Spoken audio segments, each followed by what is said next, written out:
ये क्या चीज होती है? ये तो वहाँ जाकर ही मालूम होगा। फिर गौरी और उसकी सहेली वहाँ जाती हैं। कबूतर जी, ये क्या चीज है जो आपने लिखा हुआ है? लाइफ इंश्योरेंस किसे कहते हैं? मैं इस जंगल में लाइफ इंश्योरेंस कंपनी चलाता हूँ। मैं पक्षियों की इंश्योरेंस करता हूँ और फिर अगर कोई पक्षी मर जाए या फिर उसका किसी पेड़ से टक्कर कर एक्सीडेंट हो जाए तो मैं उसे पूरे पैसे देता हूँ। ये तो बड़े काम की चीज है लाइफ इंश्योरेंस। कबूतर जी, जो मर गया उसे तुम कैसे पैसे दे सकते हो? एक मरे हुए पक्षी के पैसे किस काम के? जो मर जाए तो उसके परिवार को पैसे मिलते हैं। अब समझ में आई बात। चल सहेली, अब चलें। गौरी और उसकी सहेली वहाँ से चली जाती हैं। रात गौरी अपने घर में लेटी हुई सोच रही थी, अगर कोई पक्षी मर जाए तो पैसे उसके परिवार को मिलेंगे। इसका मतलब पैसे कमाना तो बहुत आसान है। फिर मुस्कुराते हुए गौरी कौवी सो जाती है। दूसरे दिन गौरी कौवी अपने जंगल में एक बीमार और बूढ़े कौवे के पास जाती है। बिल्ला जी, आप अकेले ही क्यों हैं? आप शादी क्यों नहीं कर लेते? मुझे बीमार कौवे से कौन शादी करेगा? मैं शादी करूंगी। और कौन करेगा? मैं सेवा करूंगी आपकी। मैं ये नेकी का काम करना चाहती हूँ। फिर गौरी कौवी उस बूढ़े और बीमार कौवे से शादी कर लेती है। पति जी, चले, मुझे आपको आज कहीं लेकर जाना है। मगर कहाँ पत्नी जी? आप मेरे साथ चले। फिर गौरी अपने पति को साथ लेकर पिजन इंश्योरेंस कंपनी की तरफ उड़ती है। कबूतर जी, ये मेरे पति हैं। ये रहे पेपर हमारी शादी के। तो क्या आप यहाँ इंश्योरेंस करवाने आई हैं? हाँ, मैं अपने पति की इंश्योरेंस करवाना चाहती हूँ। गौरी जी, ये इंश्योरेंस क्या है? आप छोड़ें इस बात को। फिर गौरी अपने पति की इंश्योरेंस करवा लेती है। सालाना 1000 देंगे आप, और मैंने आपके पति की 10,000 की इंश्योरेंस कर दी है। फिर गौरी और उसका पति वहाँ से चले जाते हैं।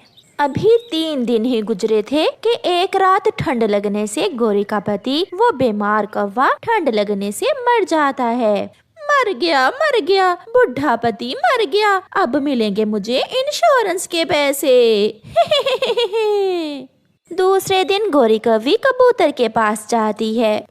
मर गया, मेरा पति मर गया। कबूतर जी, अब मुझे जल्दी से मेरे पति की इंश्योरेंस के पैसे दे दो।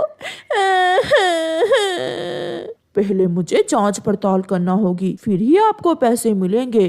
कबूतर जाता है और जंगल से जांच पड़ताल करता है। वो मैना से पूछता है, हाँ कबूतर जी, उस कौवे का पति सच में मर गया है। ऐसे कबूतर गौरी कौवी को उसके पति की इंश्योरेंस के 10,000 रुपए दे देता है। पैसों से भरी हुई थैली लेकर गौरी वहाँ से चली जाती है। उसे तो विश्वास ही नहीं हो रहा था कि ये सारे पैसे उसके हैं। सहेली, ये देखो, मैंने अपने पहले पति की इंश्योरेंस के पैसे ले लिए हैं। इसका मतलब वो कंपनी सच में काम करती है। करती है। अब किसी ऐसे कौवे की खोज करो जो बुढ़ा भी हो और बीमार भी। ऐसा एक कौवा मैंने कल नदी पर बैठा हुआ देखा था। तो फिर कल जाएंगे हम नदी पर। ऐसे दूसरे ही दिन गौरी अपनी सहेली के साथ नदी पर जाती है। वहाँ एक कौवा बैठा हुआ था जो बहुत दुखी था। सहेली, क्या यही है वो कौवा? हाँ, ये कौवा वही है जो बीमार है। गौरी उस कौवे के पास जाती है। आप इतने दुखी क्यों हैं कौवे जी? मुझे डॉक्टरों ने कहा है कि मैं कुछ दिनों बाद मर जाऊंगा। मरना तो सभी को है सुंदर कौवे। जितने दिन जिंदा रहो वो दिन तो खुशियों से गुजार लो। ये सुनकर कौवा गौरी की तरफ गौर से देखता है। क्या तुम मुझसे शादी करोगे? मैं ख्याल रखूंगी तुम्हारा। जितने दिन भी आप जिंदा हो मैं आपको खुश रखूंगी। ये सुनकर वो कौवा बहुत खुश हो जाता है। वो उछलता है और गिर जाता है। रुके, मैं उठाती हूँ आपको। मेरा अपना घर भी है। चलो फिर हम शादी कर लेते हैं। गौरी उस कौवे से शादी कर लेती है और उसे साथ लेकर कबूतर की पिजन इंश्योरेंस कंपनी की तरफ जाती है। कबूतर जी, ये मेरा दूसरा पति है। मैं इसकी इंश्योरेंस करवाने आई हूँ। नहीं नहीं, मैं से बीमार पक्षियों की इंश्योरेंस नहीं करता। कबूतर जी, मेरा पति अच्छा भला है। मैं ठीक हूँ, मैं अब पहले से बेहतर हूँ। मेरी पत्नी मेरा बहुत ख्याल रखती है। फिर कबूतर मान जाता है और उस कौवे की इंश्योरेंस कर देता है। कबूतर जी, इस बार 2000 की इंश्योरेंस करवानी है मुझे अपने सुंदर पति जी की। तो फिर सालाना 2000 देना होंगे। ऐसे गोरी अपने दूसरे पति की इंश्योरेंस करवा लेती है। अभी 5 दिन ही गुजरे थे कि गोरी का दूसरा पति भी मर जाता है। गोरी कंपनी के पास जाती है। पिजन इंश्योरेंस कंपनी जांच पड़ताल करती है और गोरी को 20,000 दे देती है।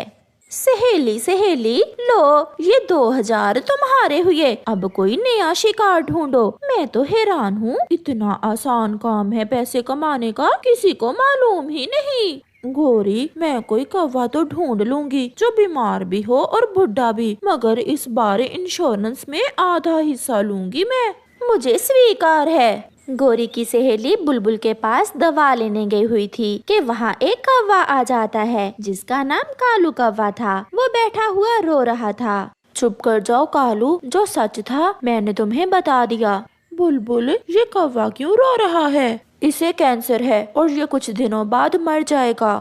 इसका मतलब मुझे वो कौवा मिल गया जिसकी तलाश में मैं थी। जैसे ही रोता हुआ वो कौवा जाता है, गौरी की सहेली भी उसके पीछे पीछे उड़ती है। रुके कालू कौवे, रुके। मुझे बहुत दुख हुआ जो आप कुछ दिनों बाद मरने वाले हो। मेरा कोई नहीं है जो मेरे बाद रो सके। मेरा कोई भी नहीं है जिसे मैं मरते समय अपना कह सकूं। आप चिंता न करें, आप मेरी जाति से हैं। मैं आज ही आपकी शादी अपनी सहेली से करवा देती हूँ, वो ख्याल रखेगी आपका। ये सुनकर तो कालू कौवा आधा ठीक हो जाता है। क्या तुम सच कह रही हो? हाँ, आप मेरे साथ चले। वो कौवा गोरी की सहेली के साथ जाता है। बात होती है और फिर गोरी और कालू की शादी हो जाती है। गोरी अपने तीसरे पति को भी साथ लेकर पिजन इंश्योरेंस कंपनी में जाती है। तुम फिर आ गई हो? तो क्या हुआ, तुमने ये कंपनी बनाई किस लिए है? इंश्योरेंस ही तो करते हो तुम, और मैं अपने पति की इंश्योरेंस करवाने आई हूँ। क्या आंखें फाड़ फाड़ कर देख रहे हो कबूतर? सुना नहीं तुमने? मेरी पत्नी ने जो कहा है वो करो। कबूतर कालू की इंश्योरेंस कर देता है। कबूतर, इस बार 30,000 की इंश्योरेंस करना मेरे पति जी की। तो फिर 3,000 सालाना देना होंगे तुम्हें। लो लो, ये लो पहली इंस्टॉलमेंट। इंश्योरेंस करवाने के बाद गोरी अपने पति के साथ चली जाती है। 5 दिन, 10 दिन, 15 दिन और फिर महीना गुजर जाता है। ये बुढ़ा तो मरने का नाम ही नहीं ले रहा। मैं इसे बुलबुल के पास लेकर जाती हूँ, वही बताएगी कि ये बुढ़ा कब मरेगा। फिर गोरी कालू को साथ लेकर बुलबुल के पास जाती है। बुलबुल कालू का चेकअप करती है। बधाई हो कालू, ना जाने तुमने क्या खा लिया है, तुम पूरे ठीक हो गए हो। ये सुनकर गोरी तो हैरान हो जाती है और कालू खुशी से छलांगे लगाने लगता है। मैं बच गया, मैं ठीक हो गया। जिसकी इतनी सुंदर पत्नी हो वो भला कैसे मर सकता है ना गौरी जी? हाँ, मगर अब मुझे इंश्योरेंस के पैसे कब मिलेंगे? अगर तुम्हें ना मिले तो तुम्हारे बच्चों को मिल जाएंगे। फिर कालू गोरी को साथ लेकर खुशी खुशी अपने घर चला जाता है। दूर किसी जंगल में एक कौवा और चिड़िया रहते थे। उन दोनों के घोंसले पास पास ही थे। कौवा बहुत शातिर था जबकि चिड़िया बहुत सीधी थी। एक दिन कौवा चिड़िया के पास आता है और कहता है, चिड़िया, बहुत जोरों की भूख लगी है। अगर तुम्हारे पास कुछ खाने को है तो दे दो, तुम्हें दुआएं दूंगा। कौवे भैया, दुआएं तो मैं आपसे रोज लेती हूँ, लेकिन आप दुआएं देने के अलावा थोड़ी सी मेहनत भी